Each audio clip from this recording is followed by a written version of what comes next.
That's why history is always a great pursuit, man. But I don't make music with people because they're my friends. I make music with people because they're talented. And when you get to the point where you saying fucking motherfucking, that's when you know that you're making a real point. Outside of town with devouring, prey, powerful displayable the points of a shower and spray the block with. Back in them salad days, these rappers was appetizers. I played it like I was David, I was tackling that Goliath. What's up, world? It's your girl Brittany, and today I'm here with the legendary Talib Kweli. How are you doing? What's up? How you doing? Gravitas is in stores now, on CD actually.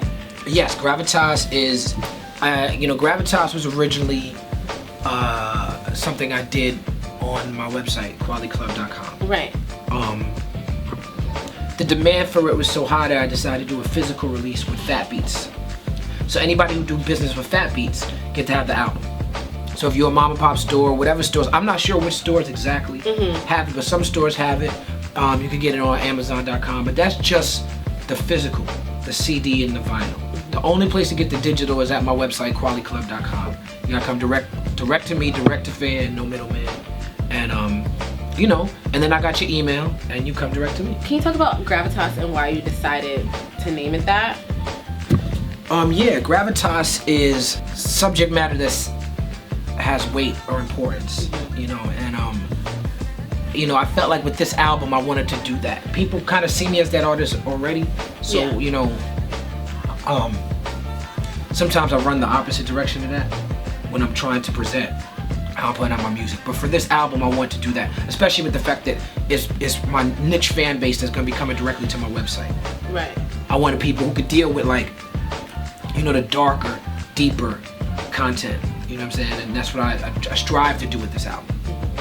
On the song Demonology, you kind of talk about verbiage and words that people use to describe things and how people don't really understand the power in language. Can you kind of talk about that in terms of with the word thug, which is a code word that we've heard since forever, gangster rap, thugs, you'll watch the news, somebody will be like, two thugs, blah, blah, blah, when instead of just saying the black suspects, they'll describe black men as thugs. And right. It's weird because we've internalized that as when they say thug, we automatically associate that with a black male. Right. Well, I mean, that's a complex language issue, the word thug, because, I'm part of a generation of people who jump up at the opportunity to claim the word nigga. We all use it with each other, but we talk about white privilege, and we talk about how it's okay for black people to use the word nigga and white people can't use it, and that's fine. And I believe that, sometimes women can use the word bitch between each other, but if a man say it, it's a different story. Gay dudes, gay people use the word fag between each other. If somebody else calls it, a different story. Yeah. I get that. But then with the word thug, it's we rail against it. The reason we rail against it is not so much because the word has come, it's not because of the context of the word, but just because of just how it's misused. When the word thug is used to describe Richard Sherman, but it's not used to describe, what's the name, the politician who threatened the journalist. Yeah, to throw him off the balcony. That was some thug shit. That was the actual definition of a thug. Right. That was some thuggish shit to say to somebody. Yeah. But that would never be used in that context with that man. So that's really when it becomes a problem. How do you feel then about this legislation or talk of them possibly trying to ban the N-word nigga from the NFL? Is that real? No, that's real. Really? They're really trying. They're not trying to ban it. It is. They're trying to give them wait, hold on. So I'm trying to understand. I'll explain it. If you use the N-word and the ref hears you, they're trying to make a rule that will penalty you 15 yards and $1,000 fine. Not just the N-word, not the F word. No, just the N-word. That's silly as hell. That's racist against curses. Yeah, I mean, I think it's interesting though, just because. No, I mean it's contextual. It's just what the word has come to represent in our society. It has a lot more weight behind it than some of these other swears and offensive words. No, you can't. I think that's a silly thing to spend time trying. You can't police that. I don't think it's realistic that you're gonna police that. You know, my kids, my daughter's age, white kids is saying it in her school. I heard her talking about it. Like they saying it because they get it from pop culture. It means something different in their world to them. They don't have any historical context. You know what I'm saying? So they really, when they say they don't understand why they can't say it, that's not a lie.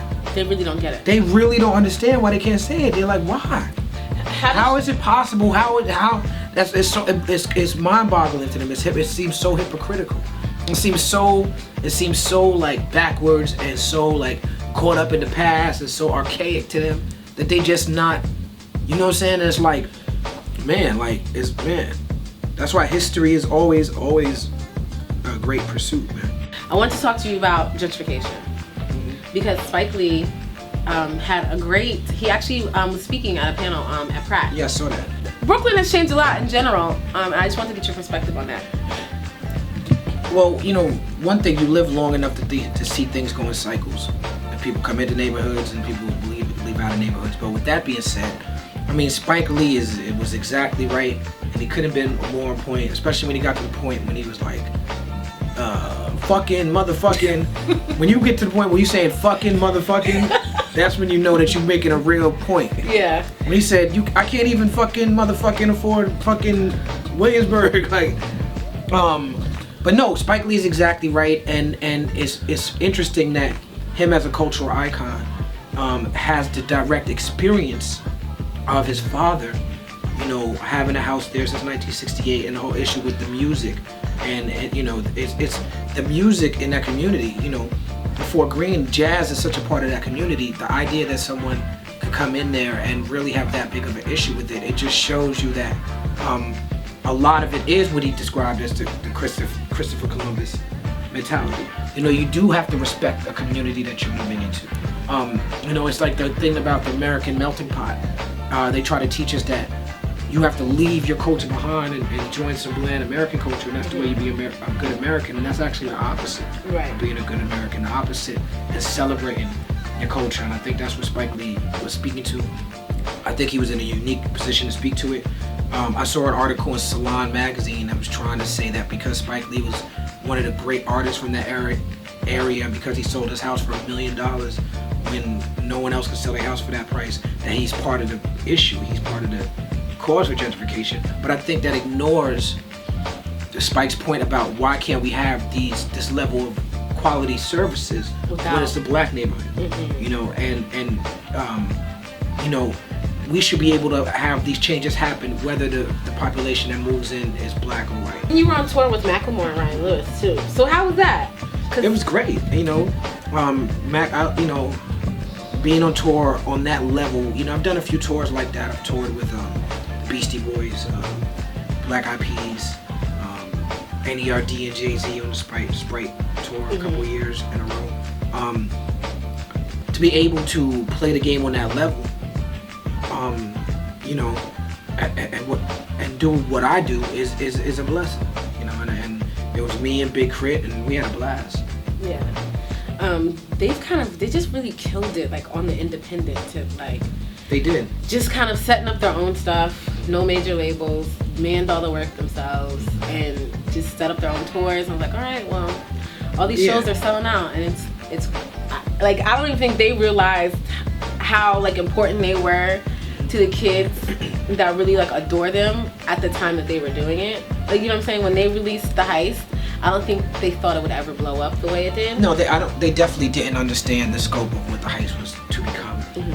They had worked hard in developing a business model that was profitable for them, that made sense, and they created this fan base that was they created a fan base that was ready to be ignited. Right. And once Thrift Shop popped off, and once Can't Hold Us popped off, that fan base drove the movement. It was the fuel behind the fire to make, you know, when you go to a Macklemore Ryan Lewis show from the tour I just came on, the vast majority of the audience knows them from Thrift Shop. Right. You know, so, but that's not the audience that got them there, you know. That's the audience that's in it now. That's the audience, you know, but the audience that got them there was the audience that they cultivated over a number of years with the way that they released that project. Okay, so I also want to talk to you then about Kanye West. Speaking of artists that you really believed in from the very beginning, So it's been 10 years since College Dropout. The anniversary was earlier this month. And I actually did an article where I went through and listened to everybody basically that Kanye talked about who helped him in his career, from A&Rs to people from guru and engineers. And he always talked about you and how he really loved you for bringing him on tour and just like believing in him. And I just kind of want to know, what was it about Kanye that you saw in him from the very beginning that you're like, yo, this kid has got something so much of the so that you'd actually invite him on your tour? Well, music is sacred to me, and music is not something, making music with your friends is a great feeling. Mm-hmm. But I don't make music with people because they're my friends. Gotcha. I make music with people because they're talented and they're dope, and I really enjoy their music. And Kanye was somebody who, from the first time I met him, I just was blown away by his musicality. When he was trying to play beats for people, he would also be trying to rhyme, and people would tune him out. Right. But I didn't understand why, because the rhymes was always dope to me. And he was over the top, and he was outlandish, and he was arrogant, and all those things. Mm-hmm. But those things to me drove the personality. Those things to me were part of it. Right. So I never understood why people didn't get the rhymes. Even right now, right now, Kanye is one of the top artists in the business. And to me, he's also one of the top lyricists. Mm-hmm. But there's this stigma around, like, this hip hop purist stigma that, although Kanye's not a real lyricist, he just makes beats, and people don't like his verses sometimes, because sometimes there's songs that Kanye's on where he's just a songwriter. Mm-hmm. He's not being lyrical at all.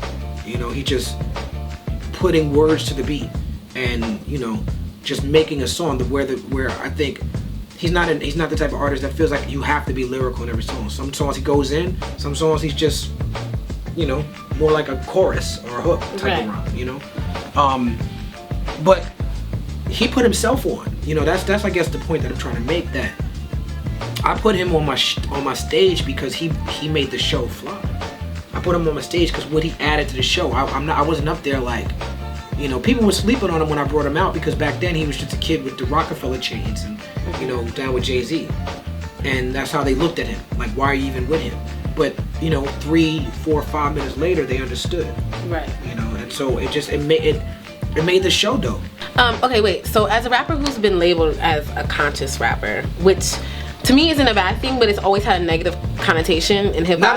Not always, but recently. Yeah. Because kids like, I don't want. Right, hipsters and blogs. I don't want anybody preaching. Have worked hard to try to have a condescending slant towards anything that's deemed as community based, or I come from a different era of what it means to talk about the community. Mm-hmm. I come from an era of hip hop where talking about community had a very black nationalist, Pan-African slant, and now that's non-existent in the world of hip hop, mm-hmm. In the world of popular hip hop.